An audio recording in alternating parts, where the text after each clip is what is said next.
There are two steps to take to embed a video in Webclass.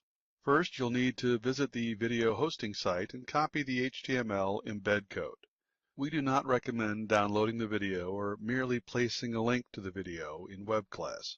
Bandwidth restrictions keep us from hosting our own videos, and using links drives students away from Webclass rather than keeping them in the course.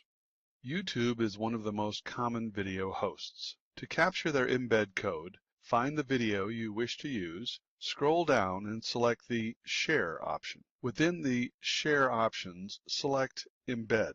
The code will already be highlighted.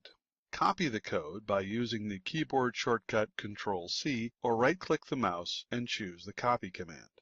Other hosting sites will have similar code capture methods. TED.com has an embed option directly below the video window. In the pop-up that appears, highlight the embed coding and again either right-click and copy or use Ctrl+C. The second step is to insert the HTML embed code into your web class.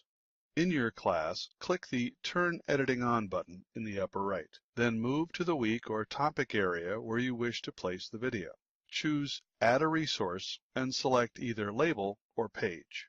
Both handle embedded video in much the same way, but each has a unique footprint within your class. Let's choose Label for our first video. In the box that appears, you can enter explanatory text if you wish. To embed the video, click on the Show Editing Tools tab and then the HTML icon. In the HTML source editor window that appears, move the cursor to where you wish the video to appear. Right-click and paste, or use the keyboard shortcut Ctrl+V to paste the HTML code. Click the Update button when done. Grab the lower right-hand corner of the editing box and drag to increase the visible area. A picture will appear as a video placeholder. You can continue to enter or edit text as you wish. When done, click the Save and Return to Course button. When you return to the front page, you will note that your video player placeholder has disappeared. In order to see and use the player, you must turn editing off from the upper right of the screen. With editing off, you now have a fully functioning video player. While this is very attractive, it does take up a lot of valuable real estate on the front page. Let's try this again, this time using the Page option instead of Label. Again, we must turn editing on and add a resource, but now we choose Page. On the screen that appears, we must enter a page title, which will form the link, a description of the page, which we can make visible on the front page by clicking on the checkbox below the input box, and finally, the content itself.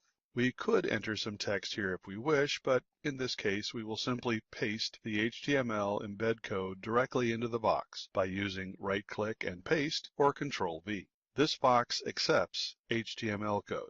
Click Save and return to course. Note that now we only have an active link visible on the front page, rather than a second video player. This removes clutter from the page and minimizes the amount of scrolling that a student must do. Turning editing off, we see how it would appear to a student. Clicking on the link brings up a fresh page and a functional video player, along with whatever text we may have added. And that's how simple it is to embed video in Webclass.